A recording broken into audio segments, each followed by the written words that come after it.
9 CM, 6 TD. Donc cette année, c'est un mieux parce que pourquoi? Parce que je n'ai qu'un CM lors de cette première semaine. Et initialement, il y avait 2 ou 3 CM et il y avait toujours un décalage fort grand entre les CM et les TD et c'était assez dommageable parce que pour l'apprentissage. Là, ça va permettre un apprentissage plus distribué et donc ça va être plus agréable pour vous et pour la compréhension de l'ensemble. Il y a des gens qui peuvent pas entrer dans le Bah, cours. je sais pas, là, j'admets au fur et à mesure, hein. Donc, parce que ça apparaît sur mon. Voilà. Donc, DCM ou bien cours magistraux, donc le relationnel est plutôt réduit, mais ça n'empêche, il y a des TD qui sont très importants, où là, vous pouvez vous permettre de poser des questions. Mais lors de ces TD, vous verrez, c'est moi qui va vous poser beaucoup de questions aussi, pour savoir si vous maîtrisez, si vous avez compris donc déjà le contenu précédent. Monsieur, Oui. les SEM, ils seront toujours en distanciel? Alors, les CM, cette année, vont être toujours en distanciel. Pourquoi? C'est moi qui ai choisi ça, parce que c'était soit distanciel, soit hybride. Et l'hybride, c'est ce qu'il y a de pire. Pourquoi? Parce que c'est augmenter les contraintes pour tout le monde, déjà des contraintes de déplacement pour vous, mais surtout des contraintes fonctionnelles, opérationnelles pour moi, puisque très souvent à la fac, le Wi-Fi dysfonctionne, les ordinateurs ne sont pas toujours connectés et configurés comme il faut, parce que moi j'ai une configuration un peu spéciale pour l'anatomie, etc., etc. Donc ça bug. En plus, il faut gérer donc les personnes qui sont dans l'amphithéâtre, le micro qui fait du larcène, etc., etc. C'est ingérable.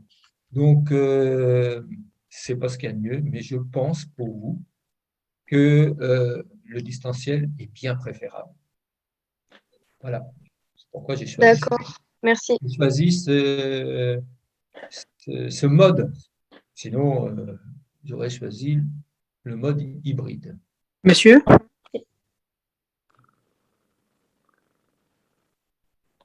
Monsieur, Oui.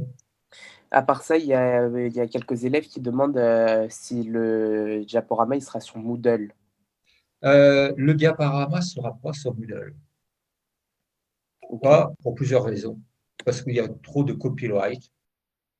Enfin, il y a du copyright. Normalement, c'est mon diaporama et il y a trop de copies. J'ai pas envie que vous allez voir mes diaporamas, ce sont des centaines d'heures de travail. Et j'ai pas envie, malheureusement, c'est pas pour les étudiants, mais il y a aussi des enseignants qui font des copies sans autorisation. Et ça, j'ai pas envie de retrouver mes cours utilisés par d'autres professeurs. Voilà, malheureusement, c'est comme ça. Donc, par protection. Monsieur, excuse-moi. Vous êtes, vous êtes en CM, il faut éviter trop de m'interrompre parce que sinon, on ne va pas pouvoir euh, avancer le cours. Si vous avez des questions, ça sera plutôt sauf erreur, en TD. Voilà. Alors, l'anatomie, bon, c'est un enseignement fondamental hein, pour moi. Pourquoi on ne peut pas faire des activités physiques et sportives sans comprendre l'anatomie hein, ou sans comprendre le mouvement? Donc, c'est important en STAPS pour le test, mais aussi il y en a beaucoup d'entre vous hein, qui sont ici pour le concours kiné. Et donc, c'est un des fondamentaux donc, de l'apprentissage pour devenir masseur kinésithérapeute. Donc, l'anatomie, un ouvrage. S'il y a un ouvrage à apprendre, c'est celui-ci. Anatomie, 22 euros, écrit par moi-même. Vous allez retrouver une grande partie donc, de mes dessins, de mes schémas, de ma façon d'aborder les thématiques. Donc, c'est important. S'il y a un bouquin, il faut prendre celui-ci. En plus, il y a des questions et tout qui sont en rapport avec mes cours et sur lesquelles vous serez questionné. Donc, je pense que ça serait un bon investissement. D'accord? Et donc, pour les références, par exemple, sur mes recherches, ce livre, donc, ce n'est pas un bouquin d'anatomie, bien sûr, adapté hein, et concernant pour médecin, c'est adapté au STAPS. Donc, le langage est aussi adapté en fonction, voilà, en fonction de nos professions. C'est un choix, hein, il y a une certaine vulgarisation qui permet une meilleure compréhension.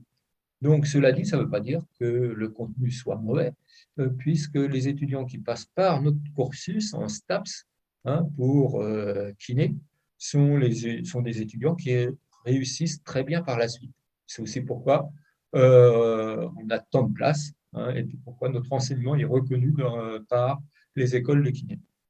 Donc voilà, prenez donc ce bouquin d'anatomie, n'essayez pas de multiplier les ouvrages de littérature, ça peut apporter parfois compliqué, apporter de la confusion. Je vous donnerai aussi un ou deux sites à consulter, hein, pour avoir un maximum d'efficacité dans vos apprentissages. D'accord? Excusez-moi, Donc, monsieur. comment? Dans votre livre, il y a tout, c'est-à-dire il y a les schémas, il y a tout ce qu'il faut. Bah, oui, il y a tout, sauf le travail qu'il faut pour apprendre tout, hein, etc. Bon. Donc, Oui, bien sûr. c'est pourquoi aussi je mets pas mes contenus, mon diaporama sur Internet, puisqu'en grande partie, euh, le texte, le contenu se retrouve dans ce bouquin. D'accord? Monsieur? Monsieur? Oui. Oui, du coup, on va travailler dessus pendant les cours? Moi, oui, le contenu il est dedans, hein, donc moi je ne l'ai pas à côté de moi parce que je pense que je dois le connaître par cœur, cet ouvrage. Mais bon, pour vous, c'est pratique de l'avoir, de souligner éventuellement, de travailler à la maison en parallèle. Mais du coup, dans votre programme, vous avez utilisé ce que vous avez mis dans ce livre ou non? S'il vous plaît, évitez de m'interrompre, on est en CM. On est à l'université et voilà, d'accord? Donc, à la fin, je vais vous laisser quelques minutes si vous voulez poser des questions. Vous pouvez m'interrompre, hein, lors des TD. Là, il y a un dialogue. Là, ce n'est pas possible avec 500 personnes, sinon on ne va pas avancer par rapport D'accord. au cours. D'accord? D'accord. Donc, anatomie.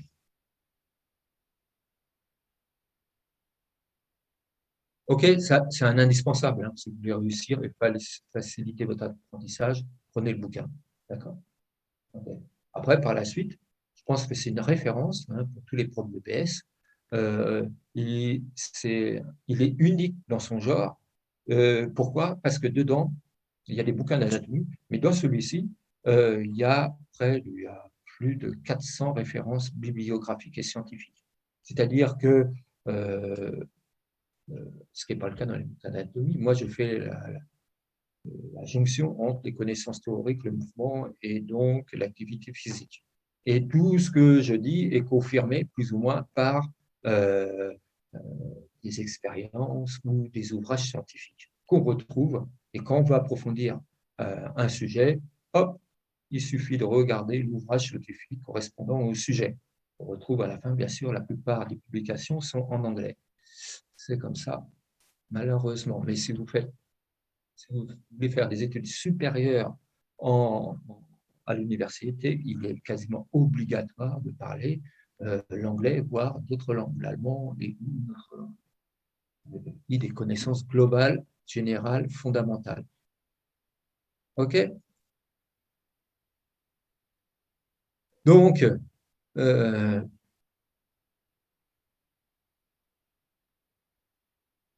si je ne me trompe pas, donc l'anatomie fait partie d'un bloc fondamental, hein, c'est l'UO11. Cet UO11 est très difficile à acquérir, donc il faut le travailler. Et ça, ça demande un investissement conséquent. Alors, ça paraît facile. Pourquoi? Parce qu'il y a un contrôle continu qui aura lieu donc en TD, on verra, ça dépend, lors du 5e TD généralement, 4 ou 5e TD, il y aura un contrôle continu. Je vous donnerai les modalités de ce contrôle lors des TD. On a le temps pour ça. Alors, le contrôle continu est plus ou moins encourageant, généralement c'est autour de 10. Pourquoi? Puisque ce contrôle est fait pour vous encourager à travailler et à persévérer. Donc, il y a un QCM, puis il y a des questions, mais les questions sont déjà travaillées par avance. D'accord? Donc, c'est relativement facile. Cela dit, le contrôle continu n'est que sur 30% de la note globale. Par contre, il y a un contrôle terminal. C'est là où se fait la grande différence.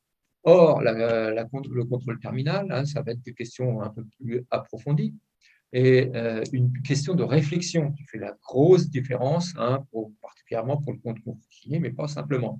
Et là, la moyenne, elle dégringole à 3.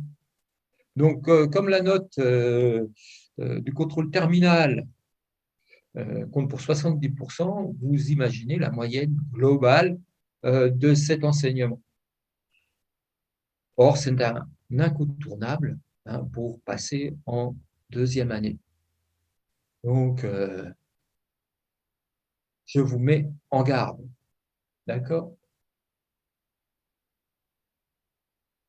Alors, moins de 20% des étudiants, la moyenne en a la. Alors, bien sûr, dans ces 20%, il y a déjà presque 10 à 15% de personnes qui travaillent pour le concours kiné. Donc, ça veut dire pour ceux qui veulent faire STAPS, il ne leur reste plus beaucoup. Donc, les STAPsiens, là, ce n'est pas à votre honneur, mais vous avez intérêt à vous booster, à prendre le TGV lancé par ceux qui préparent le concours kiné pour vous stimuler et donc vous mettre dans les clous. Cela est dit. Alors, pourquoi les causes de cet échec? Parce que, bon, il y a un manque de travail, c'est évident. Donc, dans un premier temps, forcément, ça paraît facile. Semaine 1, semaine 2, ce sont des semaines de rodage. On ne va pas trop vite, on est sur les fondamentaux. Mais très vite, on se fait dépasser. Et aux vacances de Toussaint, si on n'a pas encore appris la note, c'est déjà quasiment trop tard. Et il faut s'y mettre régulièrement pour comprendre l'ensemble des contenus. Donc, l'anatomie, ça demande un fort investissement. Alors, pour les cours d'anat, pour les TD comme pour les CM, mais particulièrement pour les TD parce que vous serez là en présentiel, donc il faut avoir un stylo de couleur pour faire les dessins, éventuellement une gomme, etc. Et il est important de prendre les dessins et pas simplement faire des copies d'écran pour apprendre. Pourquoi? Parce que le fait de dessiner, ça favorise l'apprentissage. On ne sollicite pas les mêmes aires corticales et entre la main, le regard et tout ça, etc., on sollicite différentes aires qui permettent donc et qui facilitent l'apprentissage. De plus, faire des dessins, c'est fondamental en anatomie. On comprend par et à travers les dessins. Donc, si on fait le dessin, on sait faire ces dessins. Après, il suffit donc de traduire verbalement le dessin qu'on a réalisé. Excusez-moi. Oui. J'ai regardé sur votre site du coup pour acheter le livre. Et pourquoi la note elle est basse? La note, elle est basse. Bah, la note du livre. Je ne sais pas, la note du livre, ça dépend. Elle est parfois haute chez certains, parfois basse chez certains.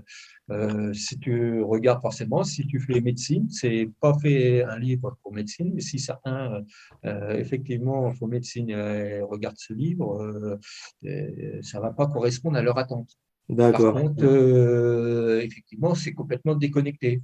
Ça n'empêche, moi j'en ai fortement conscience puisque j'ai fait d'études aussi avec des médecins. J'avais un DEA de biomécanique et physiologie. J'étais avec des chefs de service, donc ça ne me dérange pas, mais ce n'est pas le but. C'est bien écrit en gros, c'est STAPS, adapté au STAPS et au kiné. C'est pour la compréhension du mouvement de l'anatomie fonctionnelle, donc c'est assez restrictif. À chacun son anatomie. Donc voilà. Par contre, si je prends un livre de médecine, moi, ça va être nul pour moi, parce que ça ne va pas être du tout adapté. Donc voilà, ça dépend qui note quoi. Et comme tout le monde s'exprime sur le net, il y a tout et n'importe quoi. Voilà. OK? D'accord. Merci Donc beaucoup. il faut prendre du recul sur ce qu'on lit. Voilà. Merci. Donc apprenez vos cours au fur et à mesure. C'est fondamental. hein. Il faut revoir plusieurs fois par semaine, voire par jour, dès que vous avez un peu de temps, on se concentre. C'est pas forcé, faut pas forcément travailler 3 heures d'un coup, mais se concentrer et, par séquence de 3/4 d'heure, 1 heure, très concentré, ça permet d'aborder un chapitre, de le relire, de l'assimiler. D'accord? C'est surtout du répétitif. Donc, il faut avoir une méthode de travail pour assimiler ces connaissances. Alors, c'est important d'apprendre au fur et à mesure parce que lors des TD, je vais vous poser toujours des questions par rapport au cours précédent. Et donc, ça permet pour vous de faire un bilan et de savoir est-ce que j'ai bien compris mon cours. Parce que des fois, on a l'impression d'avoir bien appris et d'avoir bien compris, et ce n'est pas forcément le cas. Et donc, la réponse aux questions permet de valider ou non donc vos apprentissages. OK?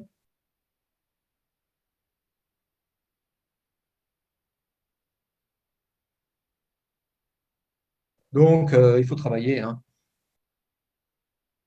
Il y a quasiment 20 heures, s'il y a 20 heures d'enseignement, il faut 10 fois plus pour apprendre et assimiler l'ensemble des connaissances. Donc, soit 200 heures de travail. Et donc, pour faire ces 200 heures, on ne peut pas faire de l'apprentissage massé, apprendre au dernier moment. Ça, on ne peut pas tout assimiler, puis c'est aussi vite perdu. Donc, ce n'est pas l'objectif. Vous travaillez pas simplement pour avoir des examens ou un concours, mais pour établir un socle de connaissances que vous allez pouvoir utiliser tout au long de votre vie professionnelle. Donc, il faut être dans une autre logique, il me semble. Donc, bon courage à vous tous. Monsieur, Travaillez bien. Oui. c'est 200 heures pour anatomie dans le semestre. Oui, exactement. Ah ouais. Tout le monde vous dira, si on a appris de l'anatomie, il faut au moins l'apprendre 6 à 7 fois pour l'assimiler. Ok. Donc, il ne faut pas se leurrer. Ce n'est pas simplement lire 2-3 fois et vous êtes savoir. Non, non. D'accord. Ça Merci. demande un important effort de mémorisation. Et deuxième chose, attention, l'anatomie, c'est comme le droit, etc., etc. Ce n'est pas de l'à peu près. C'est très précis. Or, la culture, au lycée, de moins en moins, on est rigoureux par rapport à ça. Et donc, il faut être précis sur les termes, sur les choses, etc. Voilà. Donc, on va commencer par le membre supérieur. Analyse du tronc et du rachis. Non, le rachis, on va le faire en L2. Globalement, oui, on va faire le tronc, oui, on va faire plutôt la paroi abdominale. Enfin, on terminera par le membre inférieur. Et donc, l'objectif, c'est ce que j'ai dit, c'est toujours faire les liens entre le descriptif et le fonctionnel. Pourquoi? Pour que c'est un rapport avec donc, nos champs qui est spécifique, qui n'est pas les maladies, mais ce sont les activités physiques et sportives. C'est pourquoi on fait de l'anatomie essentiellement fonctionnelle. D'accord?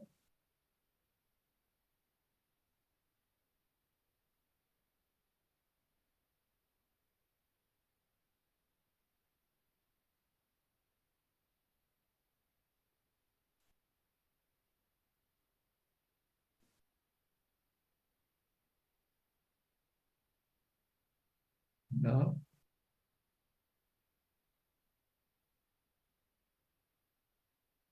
Alors, pourquoi faire de l'anatomie?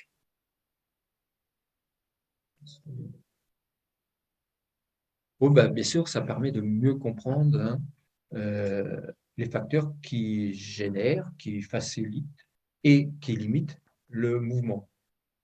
Aussi bien dans le cadre donc, de la rééducation, de la mise en forme, que dans le cadre de l'entraînement et ou de l'optimisation du mouvement par et à travers donc, le geste sportif. Voilà.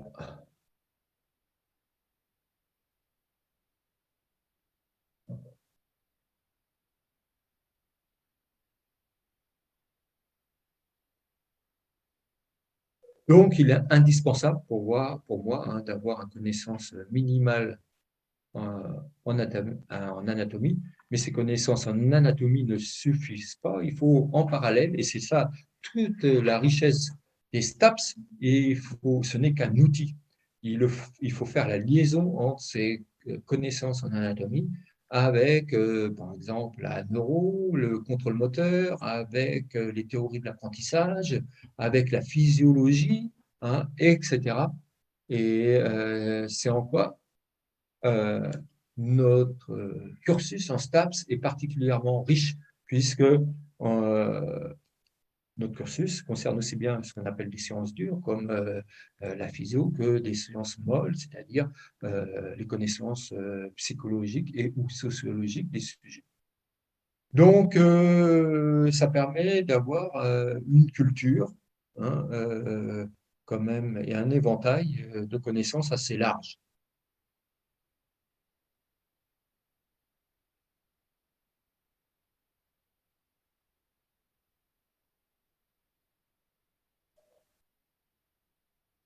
Donc, ça vient du grec anatomie, hein, qui ça veut dire découper, couper, découper, oui, parce que c'est par et à travers la dissection, hein, qu'on a acquis plus ou moins les connaissances en anatomie.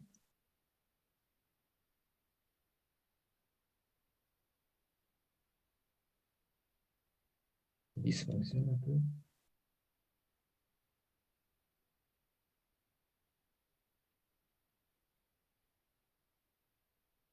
Alors, j'ai pris une définition simple, hein, étude scientifique de la structure et de la forme des êtres organisés, ainsi que des rapports entre les différents organes.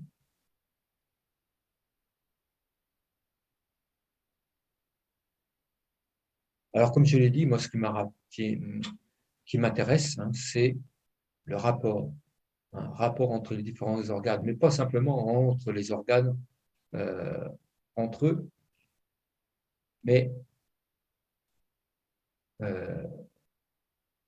il faut considérer donc l'être vivant, non pas comme un ensemble mécanique de segments qui sont en action. Ça, c'est l'approche que l'on avait au XVIIIe siècle avec plus ou moins l'homme-machine, l'homme-robot. Et donc, l'intérêt, c'est de mettre l'anatomie donc en rapport avec la physiologie, les sciences cognitives, hein, pour comprendre réellement les modalités de la réalisation du mouvement et d'un mouvement optimum à part et à travers, par exemple, en situation de compétition. Donc, c'est pourquoi on analyse, par exemple, l'incidence du stress interne ou externe sur le mouvement et la performance sportive. Donc, le mouvement, étudier le mouvement, c'est pas simplement une étude mécanique. Or, souvent, quand on fait de la description, souvent les enseignants, hein, même à un certain niveau sportif, ils se basent uniquement sur une description gestuelle, une décomposition du geste à réaliser. Or, la réalisation du mouvement, c'est beaucoup plus que ça.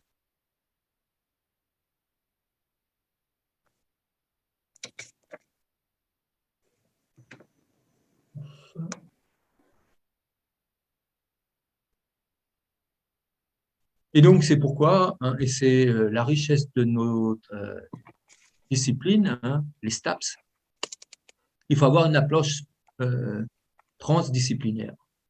Et non pas simplement pluridisciplinaire, c'est-à-dire que des sciences les unes à côté des autres. Non, l'ensemble de ces connaissances, hein, se chevauchent. Il faut comprendre les interactions entre les différents champs de connaissances. Donc, c'est toute la richesse, mais aussi toute la difficulté, puisque ça demande donc un travail dans les différents champs.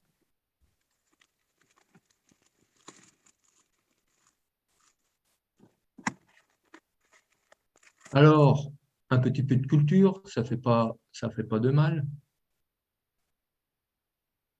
Donc, différents auteurs de référence en médecine et ou en anatomie. Le premier, c'est Galien.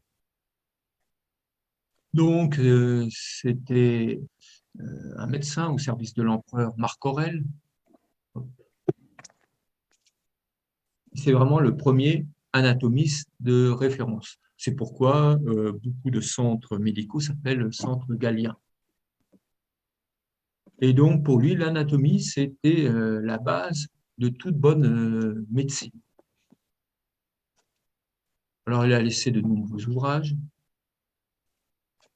Il a décrit plus ou moins avec précision les différents muscles et il a essayé de comprendre comment les organes fonctionnaient les uns par rapport aux autres.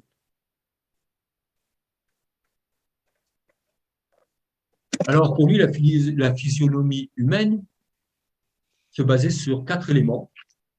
L'air, le feu, la terre et l'eau, qui agissaient sur 4 humeurs.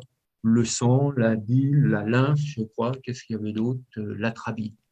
Hein, lesquels avaient une incidence quand un des éléments dominait sur les autres, ça déterminait le caractère des sujets, ainsi un être atrabilaire, etc., etc. Et donc, quand on était malade, c'est qu'il y avait un déséquilibre entre ces éléments. Il fallait donc rétablir les équilibres. Et comment on faisait pour rééquilibrer ces systèmes? Généralement, on faisait des saignées. Alors, c'est la médecine qu'on a eue de l'an plus ou moins 0, Galien, ça doit être 50 ou 100 après Jésus-Christ, jusqu'à la féodalité.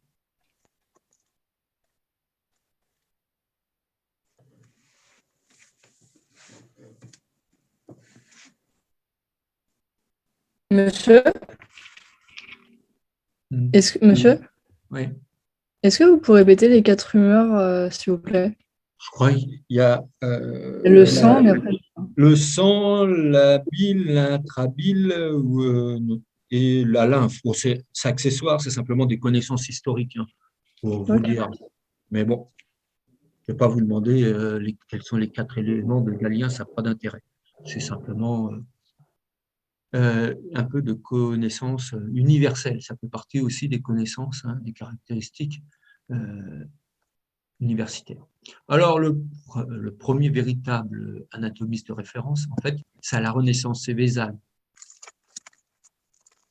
Donc, lui, il va dénoncer les erreurs de Galien et de ce fait, il va s'opposer aux traditions. Et donc, tous les médecins vont s'opposer à lui, ils vont le décourager. Il va être plus ou moins aussi condamné puisqu'il utilisait les cadavres pour faire des dissections. Et donc, face à cette opposition, il a fini par démissionner, mais il a publié des ouvrages, dont un de référence, sur les descriptions donc, musculaires.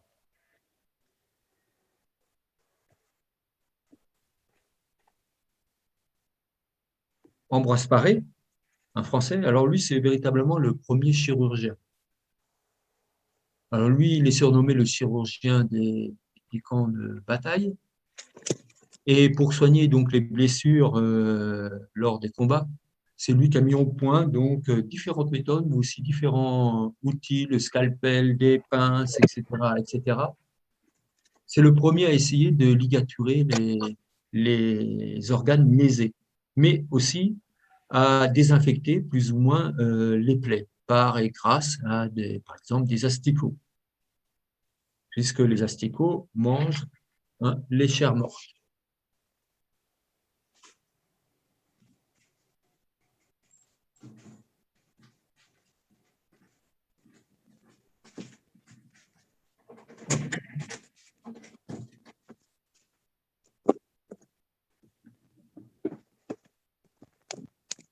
Voilà, on ne va pas s'appesantir sur les différents anatomistes de référence. Alors, quelques définitions et quelques branches plus ou moins spécifiques qui concernent l'anatomie. Donc, on retrouve la myologie, l'arthrologie, plancnologie, angiologie, neuroanatomie, anatomie végétative. Donc, ça, c'est une liste, hein, mais ce n'est pas une liste exhaustive. Cette liste pourrait être largement élargie par d'autres définitions. Mais bon, logos, c'est la science, myologie, c'est le muscle. Hein. Donc, la myologie, c'est l'étude, la science, hein, c'est l'étude musculaire. Donc, c'est l'étude anatomique des muscles. L'arthrologie, c'est l'étude anatomique des articulations. Bien sûr, on pourrait mettre l'ostéologie, je ne l'ai pas mis, mais ostéo-os, logos-science, donc l'ostéologie, l'étude anatomique des os.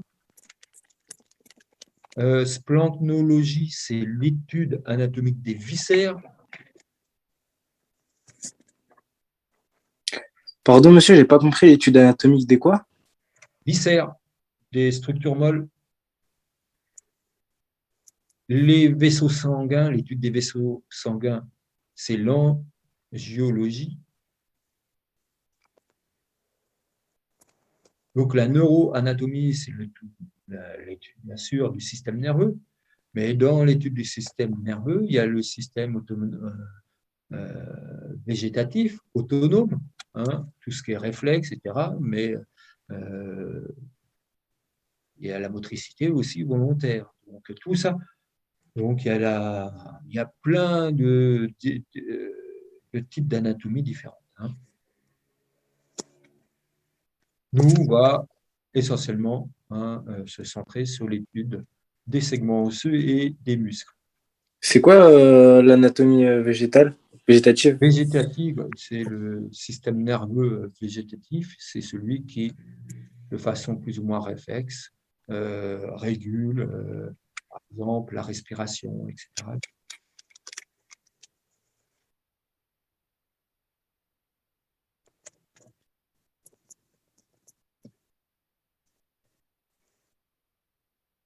Alors, les types d'anatomie, anatomie descriptive, topographiste et systémique, fonctionnelle, à comparer, etc. Nous, on va faire essentiellement, pour comprendre dans un premier temps les structures, faire de l'anatomie descriptive. Donc, l'anatomie descriptive se centre sur la forme et l'aspect des différents organes.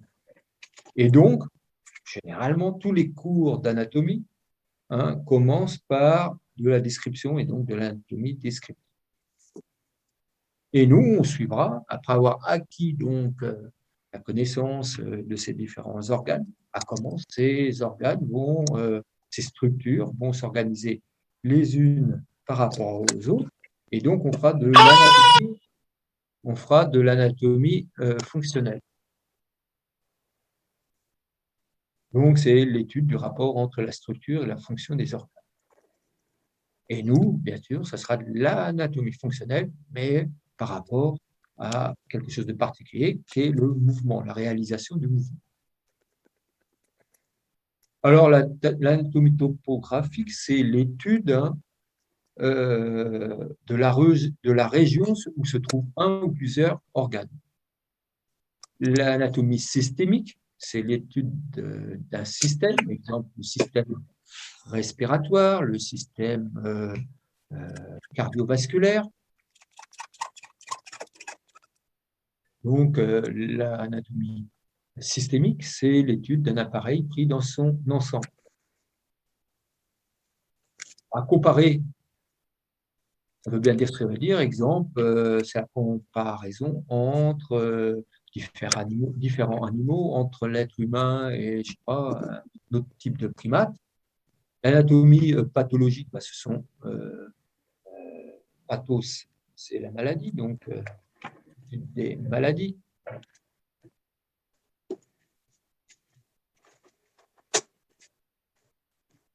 Histologie, c'est la constitution des structures, ça peut être la structure osseuse ou la structure musculaire.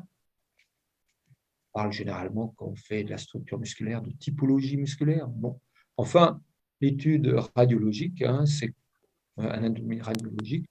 Mais je te considère comme un grand frère. Oui. Donc, c'est Monsieur, vous pouvez l'enlever, s'il vous plaît? Il nous a fait ça ce matin. Je sais pas qui c'est d'ailleurs. C'est Ben Saïd ou je sais pas quoi. Ouais. Saïd. Il faut le kick parce que ça peut être relou aussi. Ouais, monsieur, s'il vous plaît, il a fait ça toute la matinée. Ah ouais, c'est lui qui fait le lourdingue. Ah oui, enfin, il change à chaque fois de nom, mais je peux pas dire si c'est vraiment lui celui de ce matin, mais en tout cas. Ah si, c'est lui. On arrête de faire le larcin, on a compris, c'est Ben Saïd. Je sais pas. C'est pas Nazim? Oui, monsieur. Non, non, non, non.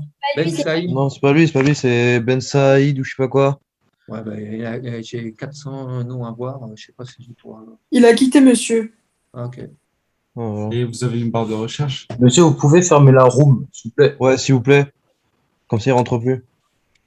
Ah oui, mais après, il y en a qui cherchent toujours à rentrer. Parce qu'ils sont Ça, monsieur, c'est leur On problème. vous dira, monsieur, on a un groupe WhatsApp.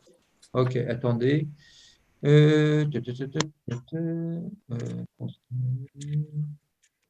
Session participe. Invité.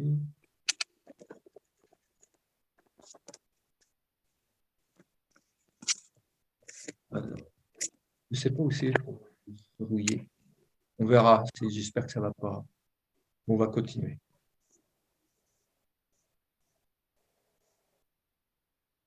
Voilà. Monsieur, s'il vous plaît, est-ce que vous pouvez revenir s'il vous plaît, sur les détails des types d'anatomie, s'il vous plaît? Pour anatomie, pathologie, histologie. C'était quoi la structure de quoi? L'avant-dernier, s'il vous plaît.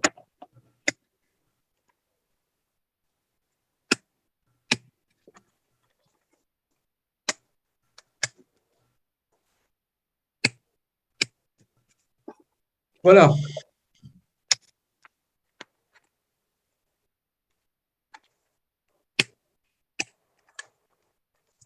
Donc, l'anatomie passe par, dans un premier temps, donc, de l'observation. Hein, pour observer, pourquoi en médecine, on fait de la dissection. Mais on a d'autres moyens pour observer. Grâce et à travers donc des outils qu'on verra dans quelques minutes. Ce qui est important, c'est cette méthode d'observation. C'est ce qu'on appelle l'observation clinique. Puisque l'observation, c'est une méthode d'analyse. L'observation clinique, ça permet de passer donc d'une simple perception à une méthode qui rassemble et catégorise donc les signes. Excusez-moi, monsieur. Coupez vos micros, s'il vous plaît. Il y a quelqu'un qui tape sur son clavier. Là fort, frère. Doucement, s'il vous plaît. Donc, qui rassemble et catégorise les signes, les éléments, pour faire une distinction objective de la réalité.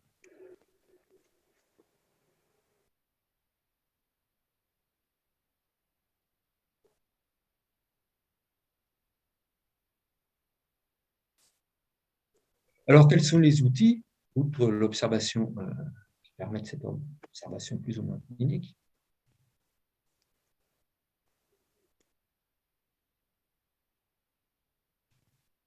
Premier outil, c'est la radiographie. Et donc, la radiographie permet de réaliser des clichés, des structures internes, grâce et par, donc, à l'aide de rayons X. Et donc, ces rayons X, ces clichés, permettent de révéler donc l'opacité plus ou moins marquée des différents organes.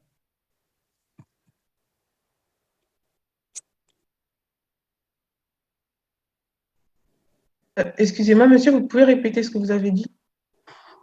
La radiographie, donc, c'est un système qui fonctionne par émission de rayons X, et quel rayon X caractérise l'opacité des différents organes. Alors, le premier à avoir fait une radiographie, c'est Röntgen, à la fin du 19e siècle. Il a fait une radiographie de la main de sa femme. C'est grâce à ça qu'il a eu le premier prix Nobel, je crois, en physique. je crois en 1902, quelque chose comme ça. Je ne suis pas certain.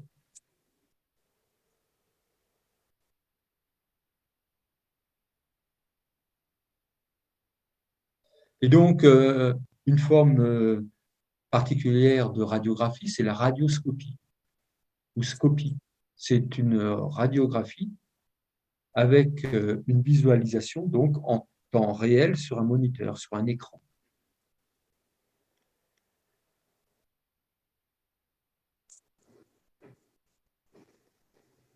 Monsieur, quand vous dites réel, ça veut dire en direct? Oui. Merci. C'est comme tout ce qui est coloscopie, etc., c'est ça? Oui, par exemple. Alors, la radiographie, les rayons X permettent des bonnes résolutions, donc des structures osseuses, mais une très mauvaise résolution, donc des structures molles. Donc, c'est un mode adapté pour signifier, par exemple, les fractures d'un segment osseux. On verra pour les structures. Moi, on a d'autres modes d'observation et d'analyse.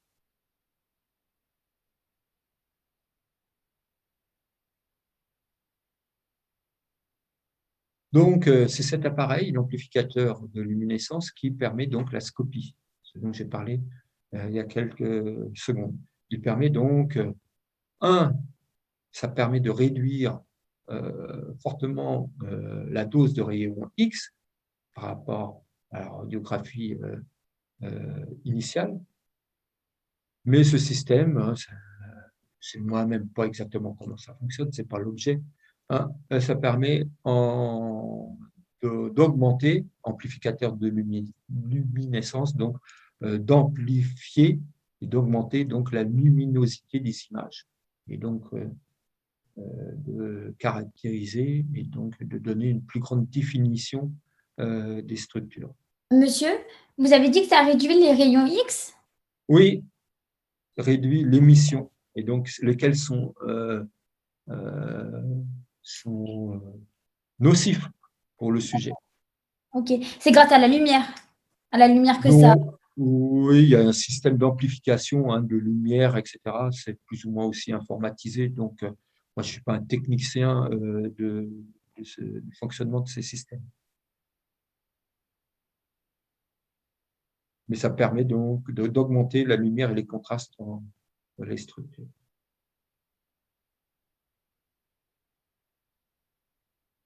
Alors, la tomodensitométrie, c'est ce qu'on appelle le scanner.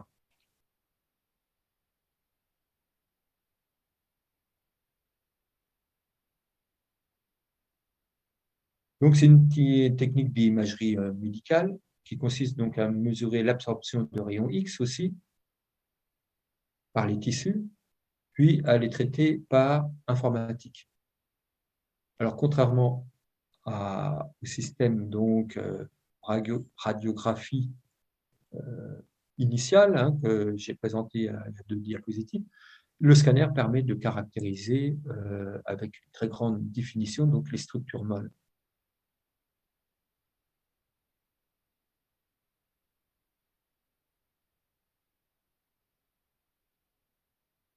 Monsieur,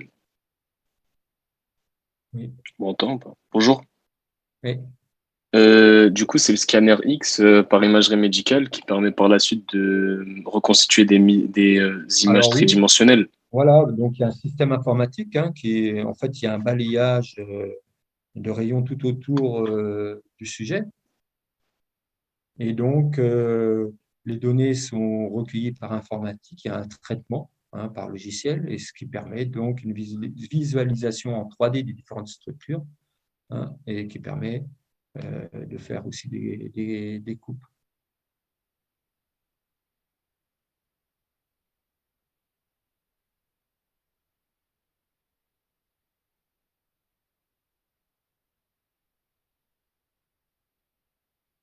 Monsieur? Oui.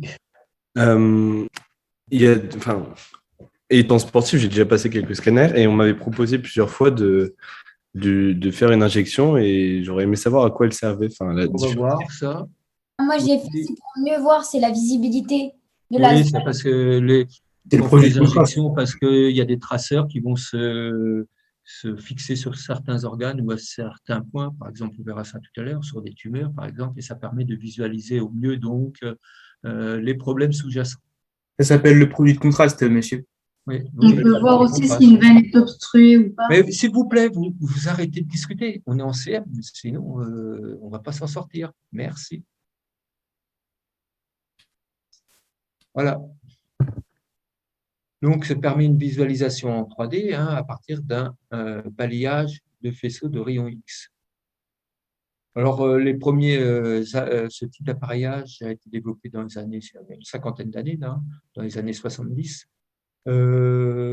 C'était, en fait, le système était connu, on savait comment faire, mais en fait, le traitement des données et des images était limité par les systèmes informatiques, par la puissance donc, de ces systèmes.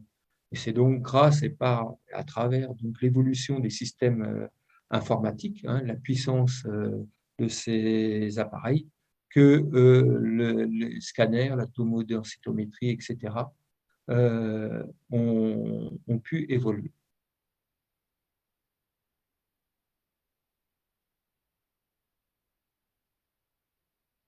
Alors, l'angiographie, donc angiographie, c'est l'étude, c'est une technique qui permet donc l'étude des vaisseaux sanguins. Alors, l'étude des vaisseaux sanguins, ce sont des structures molles. Donc, ces structures, normalement, ne sont pas visibles par rayons X. On avait vu que les rayons X permettent de visualiser principalement donc, les structures à forte densité comme les structures osseuses. Et donc, pour visualiser ces différents vaisseaux, on va injecter donc un produit de contraste qui va se révéler grâce donc au cliché. Alors généralement, ça dépend ce qu'on veut visualiser. Soit on injecte de l'iode, on peut injecter aussi d'autres produits de contraste, mais généralement, c'est les produits iodés qui sont les plus utilisés.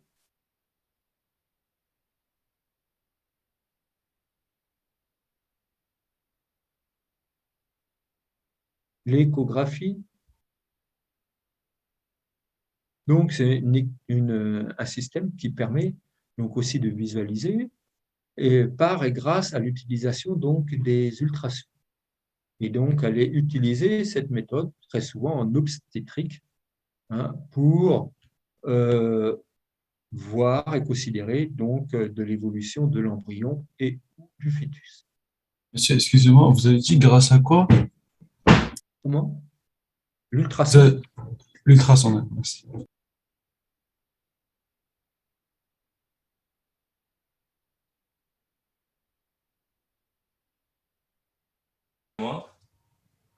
Alors, généralement, il y a ce qu'on appelle un système Doppler.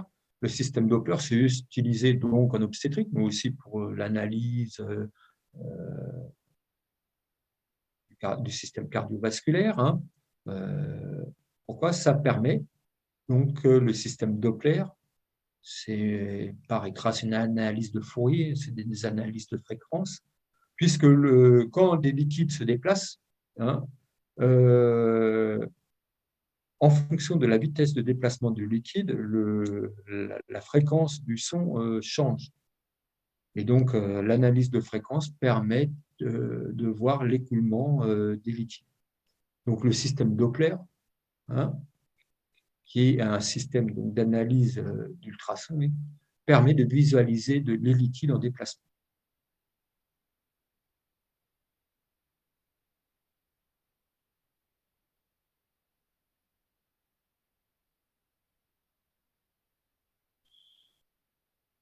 Excusez-moi, vous pouvez répéter pour l'échographie Doppler, s'il vous plaît?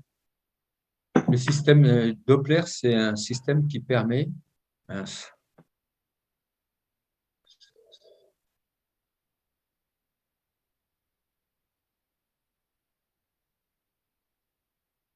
grâce à une analyse fréquentielle.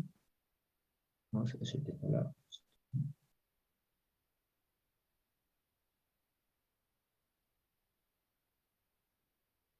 Donc, de visualiser donc, les liquides en déplacement.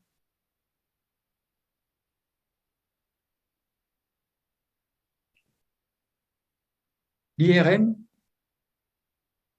donc c'est l'imagerie par résonance magnétique. C'est une technique non irradiante. Et c'est le meilleur système pour analyser donc les structures molles. C'est quoi, monsieur IRM? Imagerie par résonance magnétique. Donc, elle est basée sur le principe de la résonance magnétique, c'est-à-dire que par l'analyse du noyau magnétique de chacune des cellules.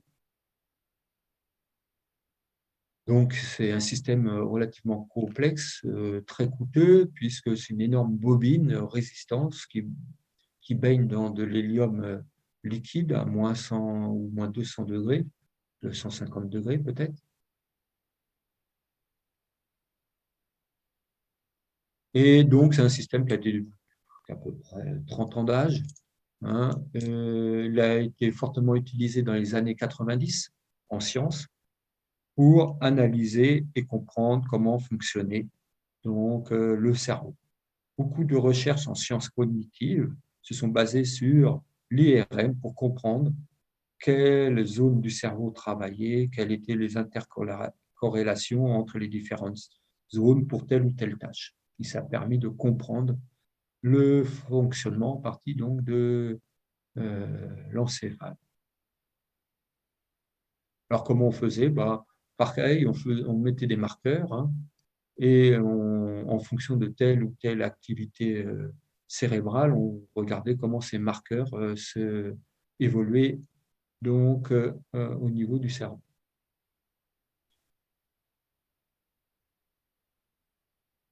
Enfin, la TEP, c'est la tomographie par émission de positons, ou ça s'appelle aussi la scintigraphie, SCIN, TIGRAPHIE, scintigraphie ou TEP. C'est donc une imagerie d'émission.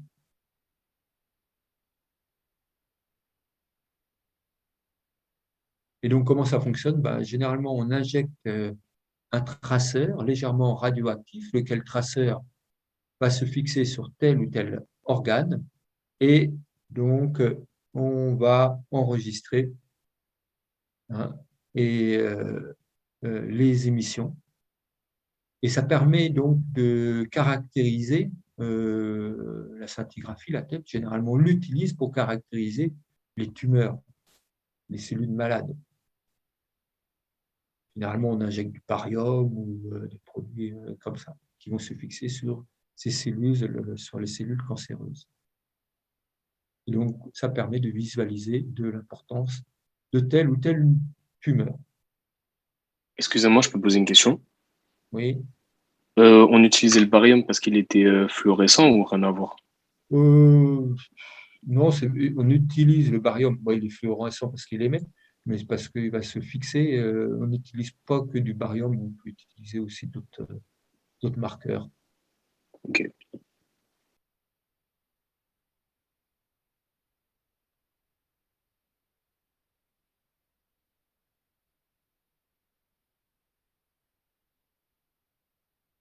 Voilà, exemple ici.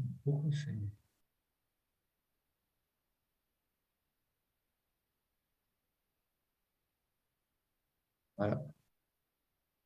Donc là, ça me permet de visualiser, exemple ici, les cellules cancéreuses.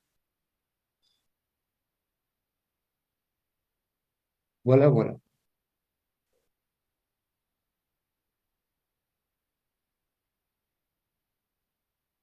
Alors, les nomenclatures, c'est quoi une nomenclature?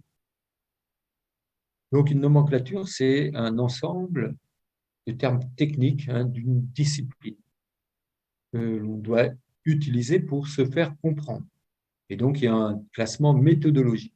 Alors, la première nomenclature d'anatomie, c'est la nomenclature de Bâle, hein, ça a été pour, au niveau des pays germanophobes, pour essayer de se faire comprendre. Pourquoi? Parce que quand les scientifiques discutaient, bah, chaque pays, chaque structure avait un nom différent. Et donc, il était très difficile de se faire comprendre. Donc, ça permet, les nomenclatures, de uniformiser le langage et ça permet une meilleure diffusion des connaissances.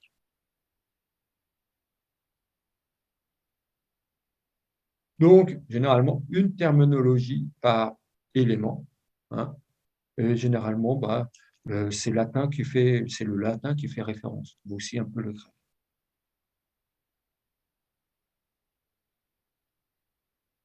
La première nomenclature internationale, c'est celle de Paris, dans les années 50.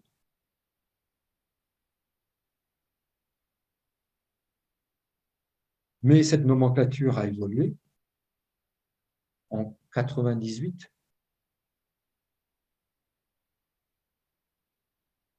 Et donc, encore actuellement, hein, pendant une dizaine d'années, hein, jusqu'en 2010, par là, on utilisait encore très fortement l'ancienne nomenclature. Maintenant, de moins en moins, parce que ça commence à dater. 90%, cela dit, des termes de l'ancienne nomenclature de Paris sont toujours utilisés. Mais... Monsieur, il y a Julien qui voudrait rentrer. Il n'y a rien qui... Je ne vois pas, Julien. C'est normalement, quand quelqu'un veut rentrer, ça me le signifie. Ça ne marche pas, je ne l'ai pas. Je ne sais pas pourquoi ça... Ça y est, salle d'attente.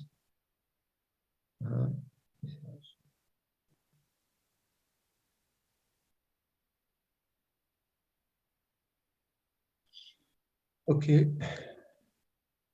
Alors, donc, il y a eu une petite évolution. Hein. L'ancienne nomenclature, par exemple, on parlait de radius et de cubitus. Le cubitus, c'est l'ancienne nomenclature. Maintenant, on parle de l'ulna, etc.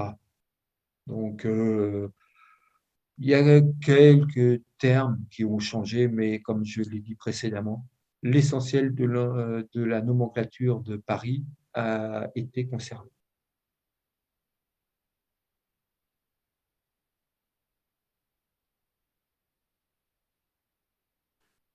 Donc, si on veut faire de l'anatomie, on l'a vu, on commence généralement par de l'anatomie descriptive. Après, on fera de l'anatomie fonctionnelle. Et donc, pour décrire un système, eh ben, comme celui-ci se déplace, se mouvoie, puis ça dépend de positionnement de l'observateur, il faut donc... Ah, voilà, ça y est, il y a deux personnes qui rentrent.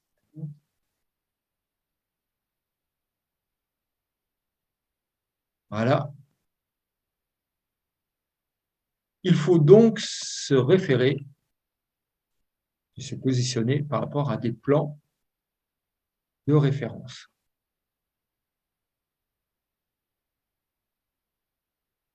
Donc, un plan se caractérise par deux axes. Donc, le premier plan, on l'appelle le plan sagittal. Sagittal, c'est bien sagittaire, la flèche. Donc, il se caractérise par deux axes. Un axe vertical qui oriente, qui détermine donc le haut du bas. Le haut, on l'appelle aussi supérieur.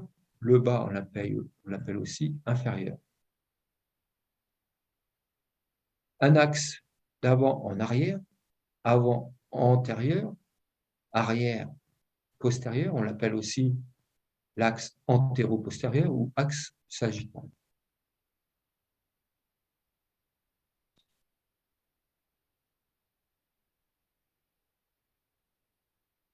Vous pourriez répéter les axes, s'il vous plaît? Axe vertical et sagittal. haut, bas ou supérieur, inférieur, antéro, poste, avant, arrière. Monsieur, Exemple, vous avez dit arrière, c'est antérieur. Et avant, c'est quoi? je suis désolé, avant c'est antérieur. Si tu sais pas ça, c'est du français. Postérieur, postérieur. Faut arrêter à un moment. Donc, voilà l'exemple du plan sagittal. Les différents plans de référence, pour deux d'entre eux, passent au niveau de l'axe rachidien, donc le rachis, c'est-à-dire la colonne vertébrale. Exemple ici. Et donc, on distingue généralement la partie droite de la partie gauche. Et généralement, quand on décrit le corps humain, on décrit la partie droite. Ce sont des habitus. Mais on pourrait, à l'inverse, pourquoi pas, si on veut décrire, pourquoi pas décrire la clavicule gauche.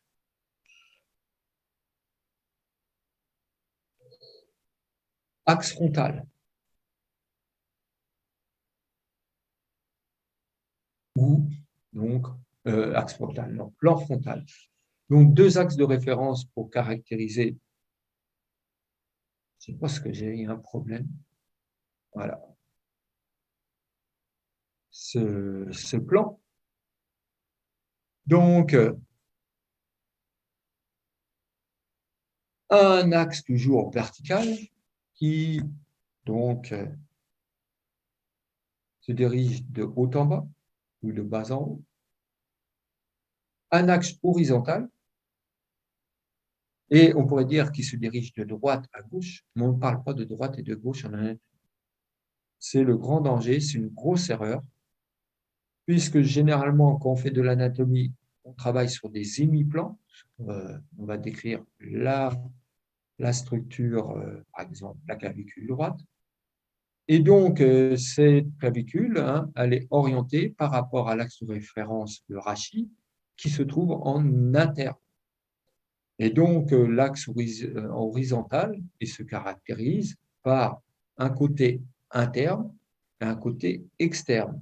Ça, c'est l'ancienne nomenclature. Maintenant, on parle plutôt de médial. Médial ou interne, c'est la même chose. Latéral ou externe, c'est le même mot pour décrire la même chose. D'accord?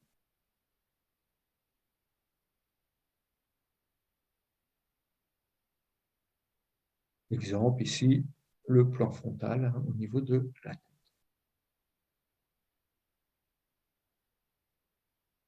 Dernier plan de référence, le plan transverse ou horizontal, lui caractérisé par l'axe horizontal, toujours le même danger. Attention, ce n'est pas de droite et gauche, mais interne-externe ou médial-latéral, c'est la même chose. Et un axe, donc l'axe sagittal antéro-postérieur, avant en arrière.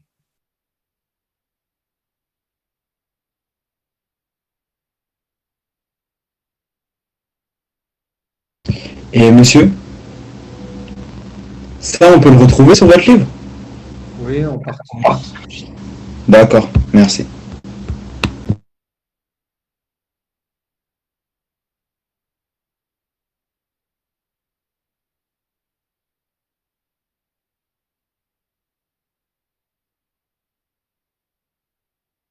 Et donc, en anatomie, si on travaille sur un hémiplan, on travaille selon, ici, on voit les plans de référence.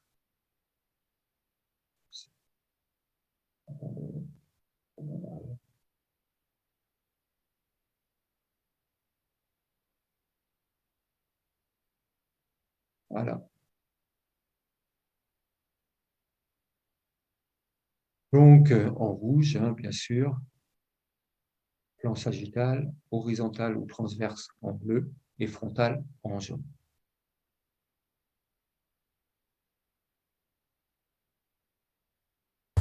Excusez-moi, monsieur. Donc, allô? oui. Par rapport à la diapo d'avant, c'était pas l'inverse? Non. Le carré en face, c'est pas le plan frontal? Non. C'est le plan sagittal? Sagittal, oui. Ok, d'accord. Plan frontal en jaune. Donc, les axes de rotation. Donc, un plan est caractérisé par deux axes de référence. Le troisième axe de référence, qui est perpendiculaire au plan, c'est l'axe de rotation. Et donc, un segment qui se déplace, prenez note, hein, chaque mot, un segment qui se déplace dans un plan de référence, hein, tourne autour de l'axe de rotation, généralement, pas tout le temps, mais bien souvent, lequel axe de rotation est perpendiculaire au plan. Et donc, on a différents axes de rotation, bien sûr, vertical,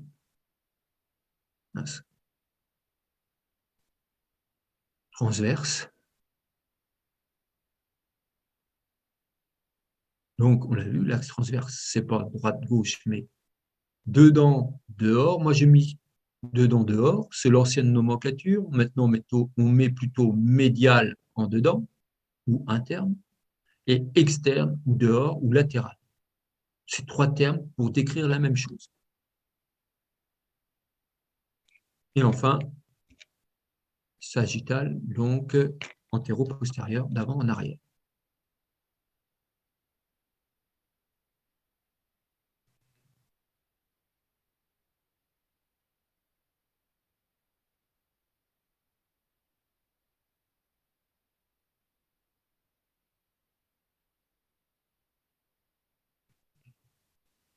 Et donc, on a quoi? Les axes aussi se caractérisent par des lettres généralement, X, Y, Z. Mais ce sont plus ou moins des conventions. X pour l'axe transverse, Y pour l'axe vertical et Z pour l'axe antéro-postérieur. Et donc, on voit bien ici que l'axe transverse, il est perpendiculaire donc au plan. À quel plan? Au plan sagittal. Et donc, l'axe transverse X, c'est l'axe de rotation du plan sagittal. L'axe Y, il est perpendiculaire donc au plan transverse horizontal. Et donc, Y, bien sûr, c'est l'axe de rotation du plan horizontal, et ainsi de suite. Donc, apprenez bien par cœur ces axes de référence du plan et les axes de rotation, puisque c'est cela qui va nous permettre de décrire le mouvement et de comprendre donc comment s'exécute le mouvement.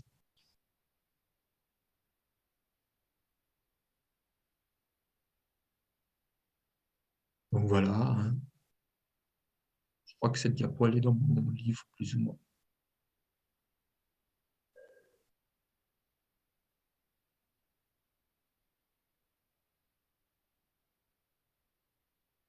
Voilà. Alors, pour décrire le mouvement, d'accord, il faut des plans, mais il faut des terminologies par rapport au déplacement exécuté. Et donc, selon les plans et les axes de rotation sollicités, donc des différents segments qui vont se réaliser autour des articulations, eh bien, on va avoir des noms spécifiques. Exemple, on parle de flexion-extension pour des mouvements effectués donc dans un plan sagittal. Et donc, si on est dans un plan sagittal, ça va s'effectuer donc autour de l'axe horizontal transverse, l'axe qu'on a appelé X tout à l'heure. Donc, on donnera une autre définition. Une flexion, c'est plutôt une fermeture d'angle au niveau de ce plan sagittal, alors que l'extension, c'est une ouverture d'angle. On verra ça en TD.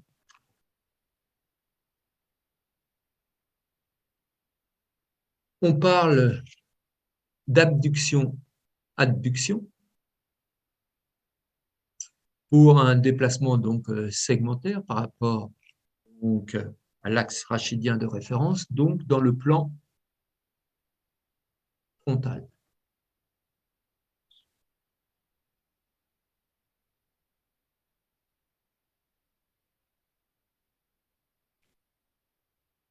On verra, l'abduction, c'est une ouverture d'angle.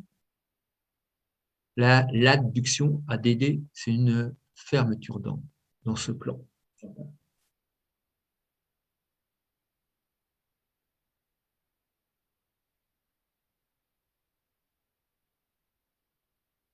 Excusez-moi, monsieur, c'était quoi les plans déjà? Flexion, extension, plan sagittal, abduction, abduction, plan frontal. On parle de rotation interne, mais plutôt de rotation médiale et de rotation externe, de rotation latérale. Donc, rotation interne, c'est une supination, externe, une rotation interne, pronation, externe, supination. On reverra ça en détail. C'est généralement une rotation autour de l'axe diaphysaire du système. On verra ça de façon plus précise en télé.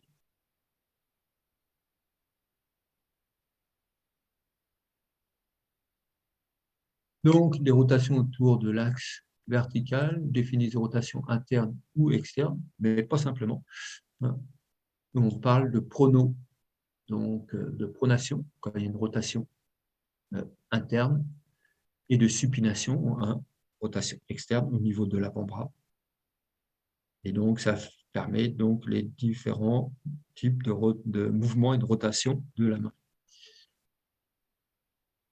Circumduction,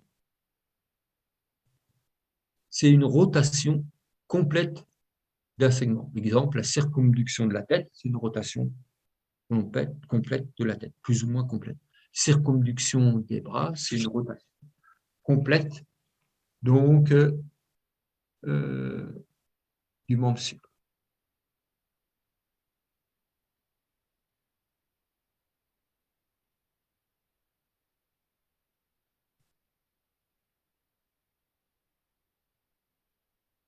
On parle aussi d'antépulsion et de rétropulsion.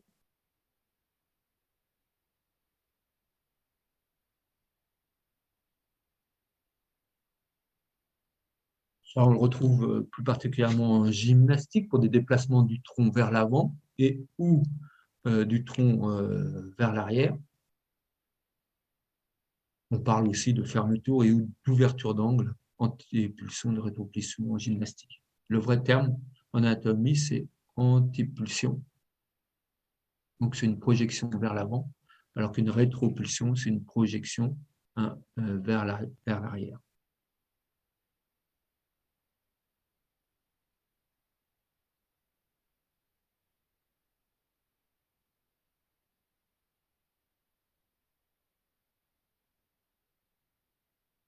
Voilà.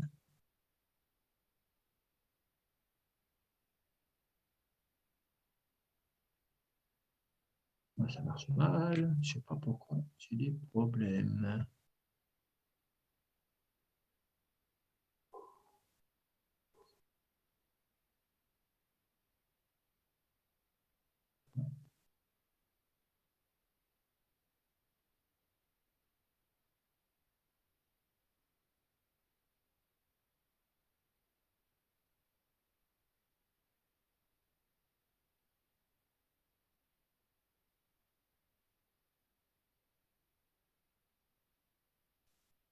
Je vous entends pas, monsieur.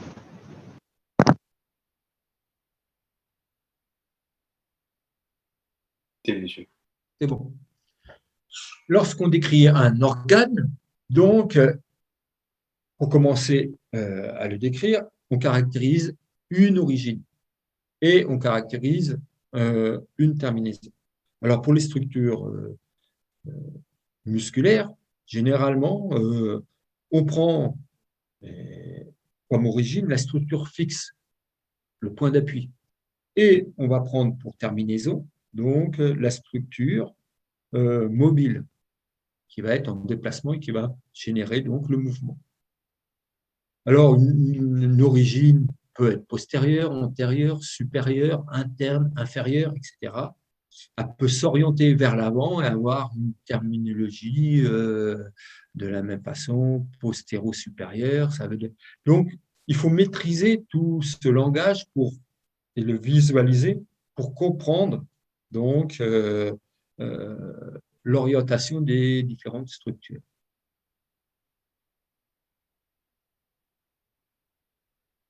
On verra ça en TD de la même façon.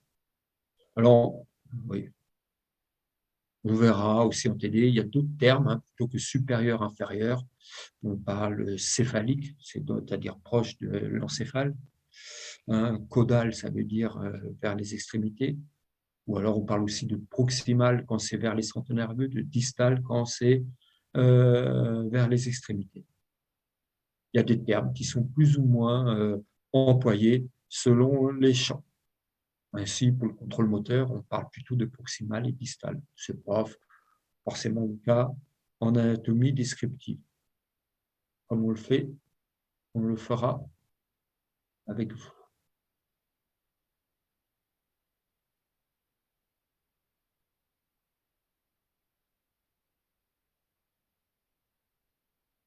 Alors,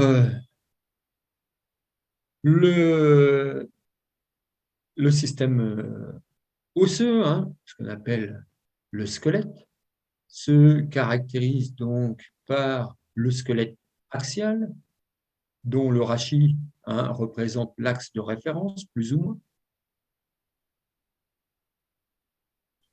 Et donc, on retrouve à ce squelette axial deux ceintures au niveau supérieur. La ceinture scapulaire, scapula c'est l'omoplate, la nouvelle nomenclature dénomme l'omoplate comme la scapula. Et donc au niveau inférieur, on distingue donc cette ceinture pelvienne. À ces ceintures, donc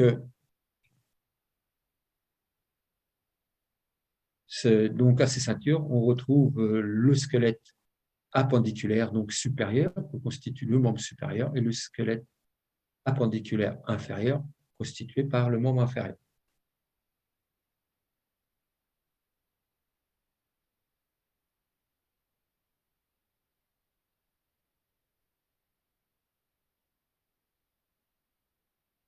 Donc l'axe de référence, c'est l'axe rachidien.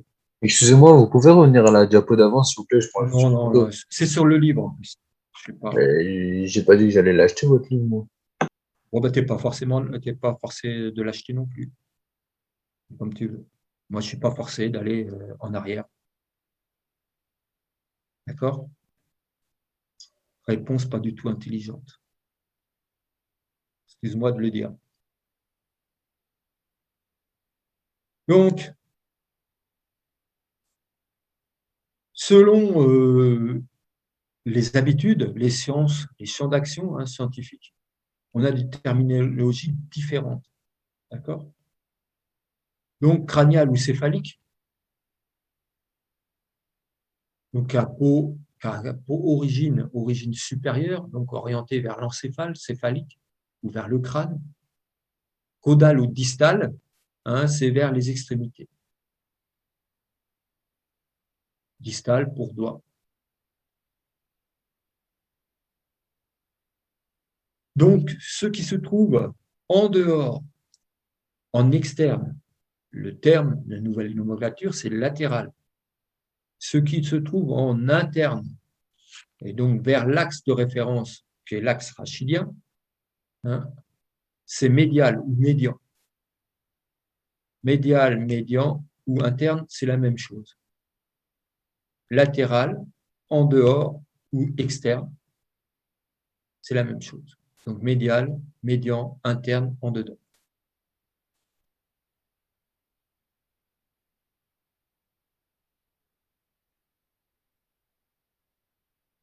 On parle aussi, donc, c'est généralement pour les influx nerveux, on parle d'informations proximales vers les centres nerveux, d'informations distales vers les doigts.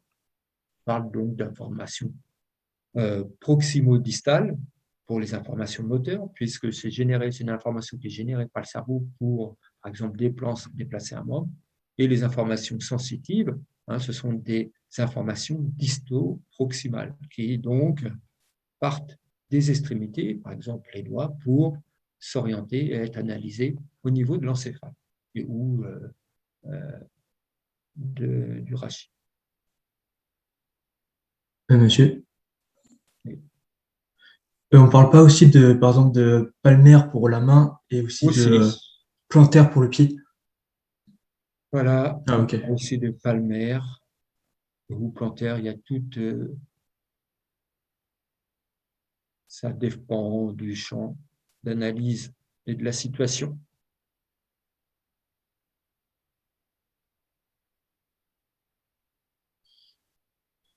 D'accord? Là, on est dans le plan frontal, d'accord? Donc, on parle aussi de supérieur, d'inférieur. Ça, c'est plutôt l'ancienne dénomination, mais qui est toujours valable, que j'utilise aussi fortement parce que c'est celle qu'on utilise plutôt dans les activités physiques et sportives. On parle plutôt d'interne et d'externe aussi, mais on l'utilise moins dans les sciences. Donc, il faut s'adapter, il faut comprendre, il faut connaître ces différentes terminologies.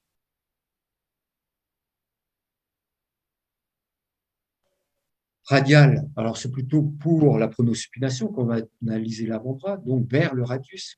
Hein. Avant, on parlait de cubital, mais le cubitus n'existe plus. On parle maintenant de l'os qui se trouve donc en interne, au niveau médian, c'est l'ulna. Donc, on parle de rotation, d'une orientation ulnaire.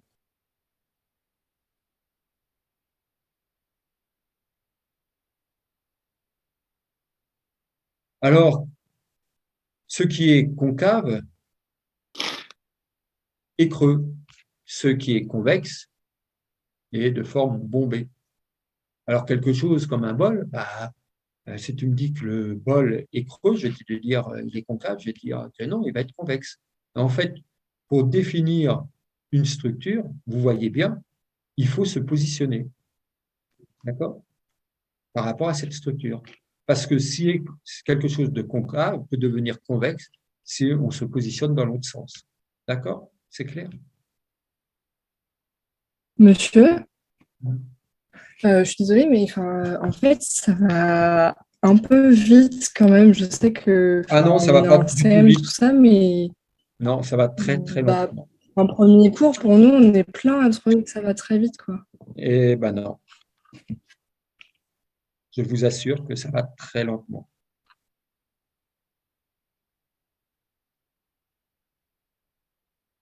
J'ai conscience que c'est difficile, mais je vous garantis, c'est très lentement.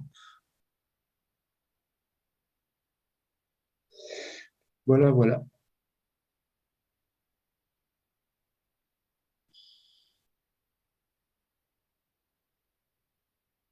Donc, la structure osseuse, on est toujours dans les généralités.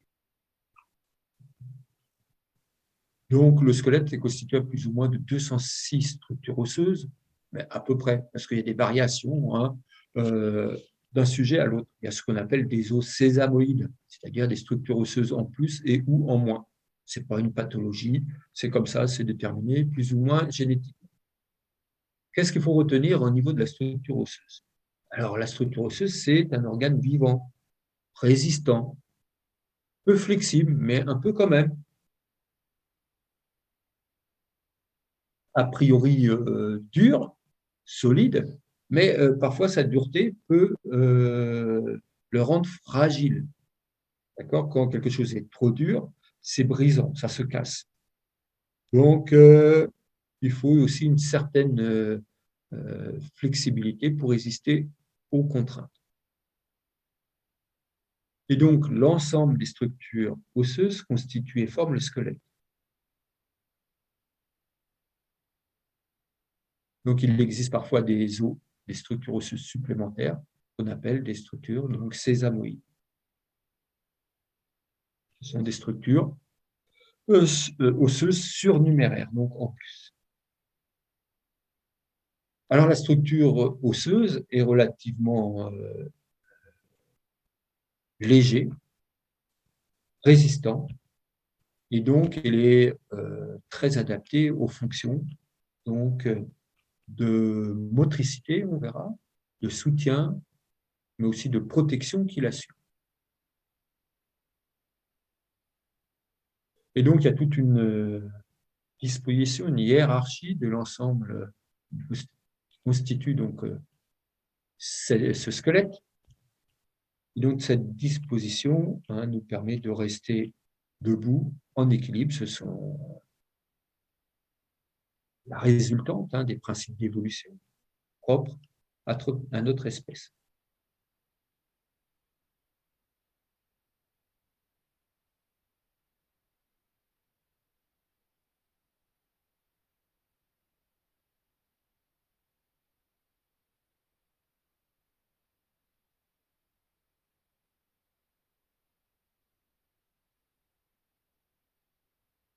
Donc, on a vu, on distingue le système axial, des ceintures, et systèmes appendiculaires.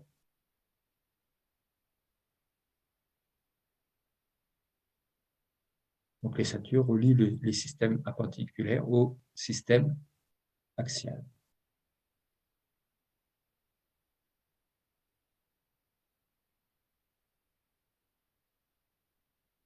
Donc, outre les structures osseuses,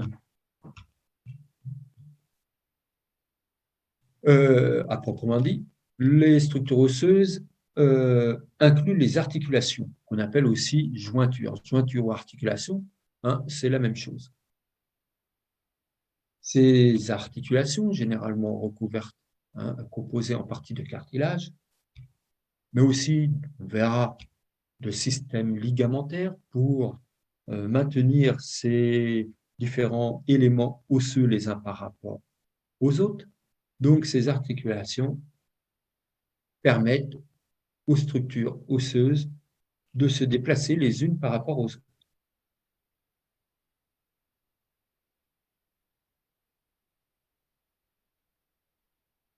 Les articulations sont faciles à dénommer puisque elles portent le nom des structures osseuses qui se trouvent en jonction et qui vont générer les déplacements. Ainsi, l'articulation de l'épaule est composée principalement de l'articulation scapulo-humérale. Scapula, c'est l'omoplate, dans l'ancienne terminologie. Humérus, donc, c'est la structure principale du bras osseuse. Donc, on parle donc d'articulation scapulo-humérale. Pour l'articulation de l'épaule. On verra, il y a d'autres articulations annexes. Donc, les articulations confèrent au corps humain sa souplesse, mais ce sont ces articulations qui permettent et génèrent tout déplacement osseux. Donc, ça permet la locomotion principalement.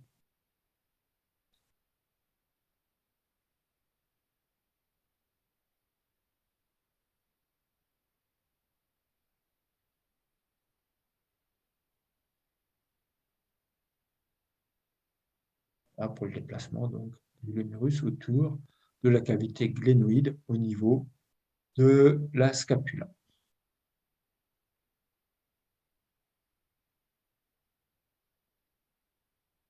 Au niveau des cartilages, ce cartilage, donc, on l'a vu principalement, qui est constitutif au niveau des différentes articulations. On le retrouve, on va le voir ici au niveau d'autres systèmes. On retrouve donc trois types de cartilage. Le cartilage hyalin, le cartilage élastique et le cartilage fibreux. Contrairement à d'autres structures, le cartilage ne contient pas ou peu de vaisseaux sanguins.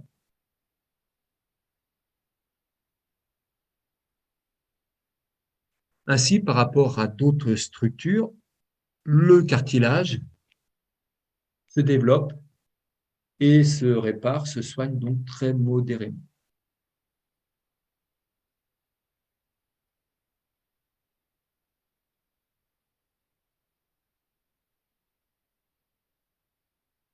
Alors, le cartilage hyalin, c'est le cartilage le plus représentatif. Il est entouré donc d'une membrane qu'on appelle le périchondre.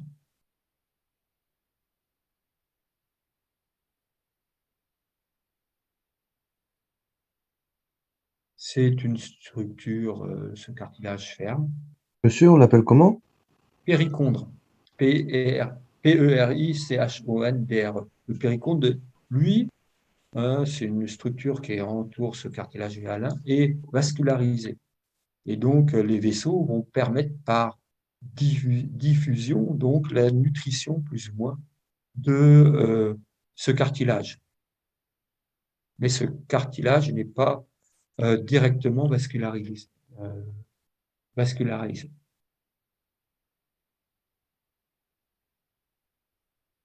Alors, ce cartilage hyalin, on le retrouve principalement au niveau embryonnaire, chez l'embryon, mais pas simplement. Chez l'homme adulte, on va le retrouver au niveau des cartilages costaux, au niveau du larynx, par exemple, au niveau du nez, cartilage du nez, de la trachée, par exemple.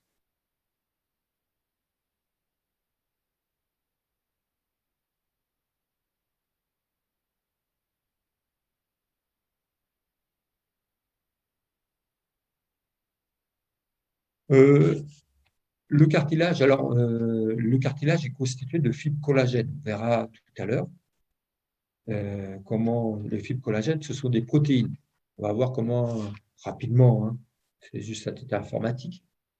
Donc, ces fibres collagènes, la densité en fibres collagènes au niveau du cartilage hyalin est très peu importante, très faible densité en collagène. C'est quoi qui est peu important? J'ai pas entendu.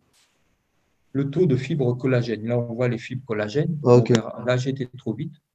Je vais revenir en arrière. Hop.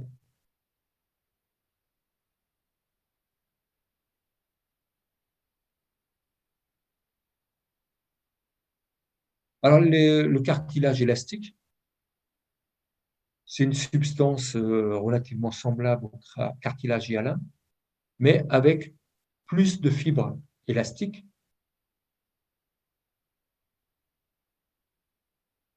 qui vont donner donc une relative souplesse à cette structure.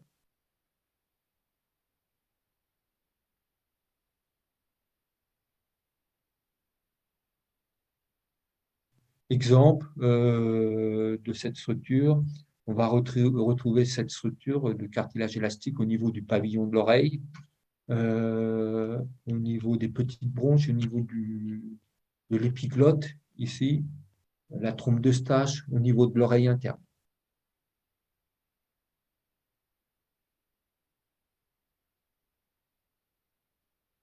Enfin, le cartilage fibreux. Alors lui, il a une très forte teneur en fibres collagène. On ne retrouve pas de structure de périchondre. On retrouve du périchondre au niveau du cartilage élastique, mais pas au niveau du système fibreux. Donc, ce système fibreux est donc beaucoup plus sensible à la dégénérescence puisqu'il n'est pas vascularisé, très peu de diffusion.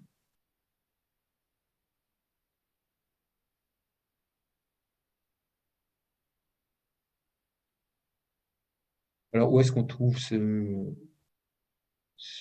système fibreux? Donc, au niveau des disques intervertébraux, au niveau de la symphyse pubienne, c'est donc au niveau du pubis, on verra ça en TD. Les ménisques aussi sont constitués de cartilage fibreux. Les fibres de Charpey, on verra qu'on va analyser la structure osseuse, sont aussi constituées de cartilage fibreux. Monsieur, excusez-moi, vous pouvez juste rappeler sa composition, s'il vous plaît? Très forte teneur en fibres collagène. Merci. Alors, mais il n'y a pas d'autres membranes du tout, du coup? Non, essentiellement de aussi, mais ce n'est pas trop important pour nous, c'est simplement.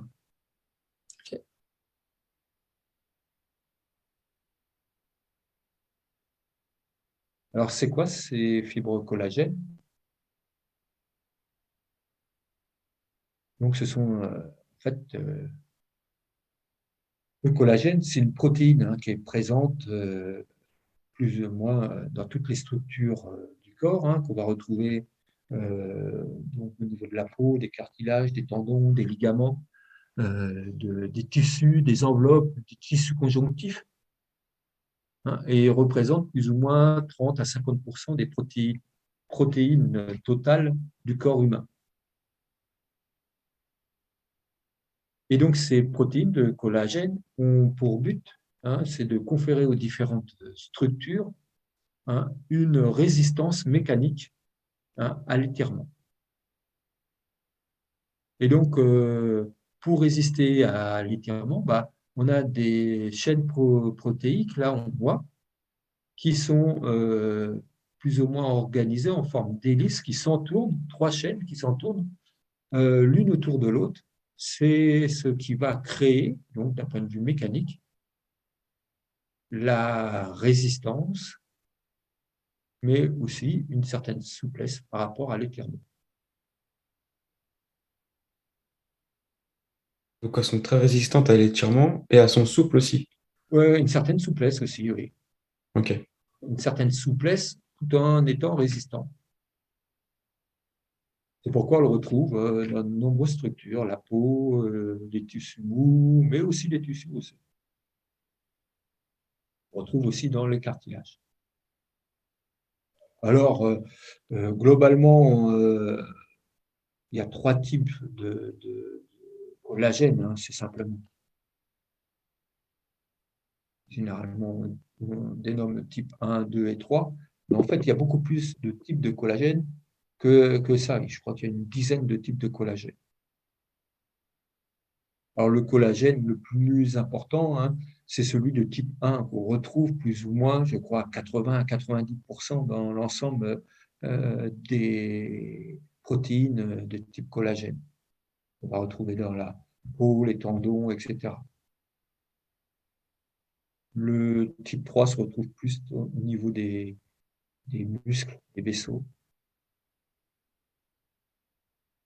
Le type 2, donc, se retrouve plus au niveau des articulations. Et donc, c'est le déficit de collagène de type 2 qui provoque plus ou moins des phénomènes arthrosiques et des douleurs au niveau des articulations. Monsieur, c'est quoi collagène? Parce que j'ai pas compris. Ce sont des fibres de protéines. On ne va pas faire de la biochimie, ce n'est pas l'objectif, on n'est pas en médecine. Donc, ce sont des protéines constitutives donc des différents tissus humains. Monsieur, ils n'ont pas de nom, les autres types les types de collagène? Généralement, si, ils ont des noms. Je crois que collagène de type 10, de type, etc., mais ils sont très minoritaires. Ils sont à 1 ou 0, et quelques pourcents. Ah, mais en fait, les noms, c'est les numéros. C'est type 1, 2, 3. Ah, Voilà, d'accord, c'est d'accord. ça. Et le type le plus connu, c'est le type 1 qu'on va retrouver donc plus ou moins au niveau de toutes les structures. Bon, ça, c'est de la physio, plus ou moins. Ce n'est pas du tout mon domaine, mais bon, ça permet de faire la liaison, de comprendre. Voilà. OK. Voilà pour aujourd'hui. Monsieur, c'est essentiel de savoir ce qu'ils font, les différents types de collagène ou pas? Non, ce n'est pas essentiel. Tu sais qu'il y a 3 types de collagène. Et il faut savoir simplement que le collagène, ce sont des protéines. D'accord. Voilà. Après, c'est de la physiologie, ce n'est plus mon domaine. OK, merci. Voilà. Après, peut-être que ça sera à savoir en physiologie. Ça, je ne sais pas, je ne connais pas tous les contenus au niveau de la physio. Mais pour nous, c'est simplement faire le lien entre la natte et peut-être d'autres champs. Voilà. Par contre, ce qu'il faut aujourd'hui bien savoir, les termes, mais surtout bien comprendre les plans de référence et les axes de référence et tout ça, avec les types de mouvements. Donc, je vous conseille très fortement, même si vous n'en avez pas envie, donc d'acheter mon livre. Ce n'est pas l'argent que je gagne avec, c'est ridicule, mais ça va vous aider très fortement. Si je l'ai écrit, ce n'est pas pour rien. D'accord? Et vous verrez avec la suite, ça va être vraiment une aide précieuse par rapport au contenu du cours en TD comme en CM. Et vous allez voir, c'est un peu plus, parfois le texte un peu plus approfondi. Ça va permettre de vous éclaircir. OK? Monsieur, Par exemple, Oui. ce qu'on a vu aujourd'hui, c'est tout dans le livre. Bah, généralement, c'est dans le livre, oui. oui, mais monsieur, du coup, pourquoi vous voulez pas mettre sur Moodle s'il y a votre livre à disposition? Mais pourquoi je fais ce que je veux? D'accord? Ouais, mais il n'y a Pourquoi aucune vous ne logique pas en fait. l'acheter, le livre? Monsieur, calmez-vous. Mais pourquoi vous criez déjà? Comment? Pourquoi vous criez déjà? J'arrête de vous parler calmement, je vous demande juste pourquoi vous mettez pas votre cours Mais sur Moodle alors qu'il y a votre livre à disposition. Eh ben, le livre, il est à disposition. Bah voilà, donc vous pouvez mettre Ben votre, voilà, mais votre cours vous sur changez Moodle. aussi de ton, monsieur. Je n'ai Bah, pas vous à me aussi. justifier. Bah, Si vous vous aussi. avez- D'accord, merci. C'est incroyable. Je m'assois tellement C'est moi qui suis pas croyable. Oui, un autre ton, s'il vous plaît. Calme-toi, calme-toi, calme-toi. D'accord. Vous êtes calm down. Calme-toi. N'importe quoi. Et je m'assois tellement c'est trop. Bon, merci, monsieur, au revoir. Calmez, Mohamed, calmez, il n'y a rien, c'est des génies. On s'attrape.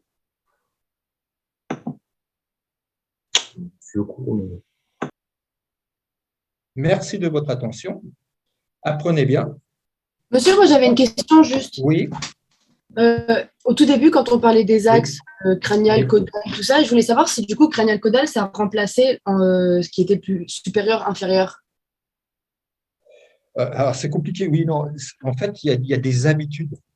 Par exemple, en neuro, comme j'ai dit, on parle plutôt de proximo-distal. Et dans d'autres champs de recherche, on va parler plutôt de caudal ou de céphalique, etc. Et dans les activités physiques et sportives, qui ne sont pas forcément toujours un langage scientifique, on va parler plutôt de supérieur et d'inférieur. Nous, comme on est à l'interface des différents champs, bah, il faut connaître les différentes terminologies et il faut adapter son langage par rapport au champ. Voilà. Mais moi, je ne considère pas une erreur quand tu vas me dire que c'est externe ou interne, ou dedans et ou dehors. Ce qui n'est pas le cas, par exemple, tu vas en médecine et tu dis, je sais, vraisemblablement, si tu dis que l'origine est interne, il va te dire, mais non, ce n'est pas interne, c'est médial. Or, c'est un synonyme, ça veut dire la même chose. Donc, moi, je ne serai pas aussi restrictif, mais beaucoup plus ouvert par rapport à la terminologie. D'accord? Merci. C'est clair? Par contre, pour les structures osseuses, dans le langage courant, on va parler de l'omoplate, mais là, comme nous sommes en anatomie, il faudra me mettre la scapula. D'accord? Oui. Et aussi, mais monsieur. Pas l'omoplate. Oui. OK? Oui. Et aussi, une autre question. Tout à l'heure, quand vous parliez des trois types de cartilage, vous avez dit du coup que la différence entre le cartilage hyaline et élastique, c'était que oui. hyalin, que le cartilage élastique, il avait plus de fibres élastiques. Vous vouliez dire fibres élastiques ou fibres collagène? Enfin, c'est la même chose ou Oui, c'est plus de fibres collagène qui le rendent plus élastique. Ok, d'accord. Merci. Ce qui est encore plus le cas pour la structure fibreuse. D'accord? D'accord, merci.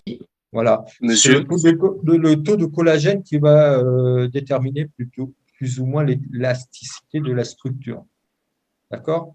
Et donc, ses capacités à résister aux contraintes externes, les forces de pression, on verra tout ça. Excusez-moi. Oui. J'avais juste deux petites questions, s'il vous plaît. Oui. Par rapport au début, comment ils seront organisés, enfin, l'examen d'anatomie, comment il sera fait? Il sera sous forme de QCM? On aura le temps de faire ça en télé. Ok. Voilà, parce que c'est mieux de le faire en petit comité et là, de poser tes questions. Je le ferai, je prendrai le temps qu'il faut, mais vers le 3e ou 4e télé, pas avant. Il y aura des QCM, lesquels QCM, tu les retrouves en partie dans le livre, puis des questions. Ok. Ok. Oui, et juste, on reviendra sur. Ah bah vas-y, pose la question. Juste une dernière question par rapport à la moyenne. C'est pour éviter que moi, par exemple, je tombe dedans.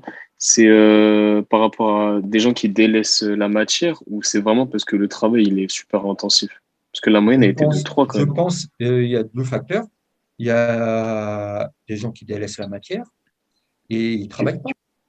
Le problème, c'est qu'au lycée, ils n'ont pas l'habitude de travailler. Donc, comme tout le monde a le bac, il y en a qui ne sont pas faits, je n'ai pas de honte à le dire, pour faire des études universitaires ou Voilà. Quelque part, il y a aussi, quand tu fais du droit, bah, il y a, même dans toute ingénieur et tout ça, il y a une phase d'apprentissage. Il faut connaître les choses par cœur. C'est pas de l'à peu près. Or, l'anatomie, c'est très, très rigoureux. Ça n'autorise pas l'à peu près. Si tu te fais opérer de la jambe, hein, le chirurgien, il va pas t'opérer à peu près bien. C'est 100%, c'est zéro erreur. Bah, là, c'est pareil. Donc, effectivement, hein, si tu n'as pas l'habitude, et comme il y a une masse importante de connaissances, donc effectivement, c'est difficile. Quand les gens ils disaient que j'allais vite, je vais très, très, très doucement. Mais vous n'avez pas l'habitude de ce genre d'apprentissage. Donc, effectivement, hein, c'est que, exemple, tu fais de la course à pied, tu passes du niveau départemental au niveau régional, tu vas trouver que ceux qui sont devant, hein, qui sont là depuis 1 an, qui s'entraînent, ils vont vite. Mais ils ne vont pas vite parce que le niveau national, c'est encore 3 fois plus vite. D'accord? Bah, c'est un peu pareil.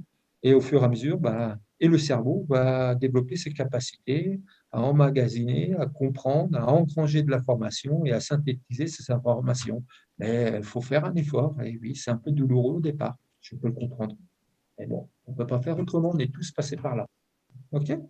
Ok, ça marche. Merci Et beaucoup. vous allez voir, pour ceux qui font de l'anatomie pour kinésithérapie, ça sera beaucoup plus précis, ça sera beaucoup plus, mais vous allez avoir aussi beaucoup plus de temps pour apprendre, puisque c'est sur plusieurs années. La précision et la rigueur sera beaucoup plus grande. Ceux qui font médecine aussi. C'est pourquoi il y en a qui disent ah oui, le livre, il n'est pas bon, il n'est pas bon. Non, ça s'adapte à une certaine population, etc. Donc, pas forcément à d'autres. À chaque bouquin son public. Voilà. Monsieur? Oui. Donc ça veut dire que si on achète votre livre, ça veut dire qu'on aurait des bonnes notes cette année, ça veut dire? Non, ça ne veut pas dire ça. Si tu achètes mon livre et tu comprends tout ce qu'il y a dedans. Parce que tu vas voir, il y a quand même beaucoup d'informations. Je ne cache pas, c'est compliqué, c'est pas simple. Je ne vais pas dire le contraire. D'accord, d'accord. Je me renseignerai alors. Oui, oui. Bah, je pense que c'est un investissement indispensable. Après, vous faites comme vous voulez. D'accord. Les gens, ils n'ont pas 20 € pour un livre, mais ils ont 30 € pour un abonnement, etc. Voilà. En plus, le livre, il est disponible avec le Pass Culture, je crois. Comment? Ouais, il est disponible. Il est disponible avec le Pass Culture, le livre. Si vous voulez, je pense, si vous êtes à la fac, en face de la fac rue Vaugirard, il y a une petite librairie, et je sais qu'il en commande pas mal en début d'année. Ce qui peut éviter, donc… Moi, j'irai voir là-bas. Donc, vous pouvez aller voir là-bas, mais je crois qu'il est sur la FNAC, il est sur Amazon, il est sur pas mal. D'accord? Donc, le Pass Culture, c'est bon, ça veut dire? Comment? Avec le Pass Culture, c'est bon alors? Je sais pas. Ouais, c'est bon. Moi, je l'ai commandé. Non, c'est Canis. Okay. Voilà. Donc, ceux qui ont 18 ans, prenez avec le Pass Culture, hein, ça c'est fait. Okay, je vais faire ça, je vais faire ça vite. Donc, et surtout, c'est du bachotage. Il faut apprendre, réapprendre, et il faut avoir une méthode. Hein. Tel jour, je révise. Le samedi, dimanche ne peut pas être un samedi, un dimanche sans revoir la natte.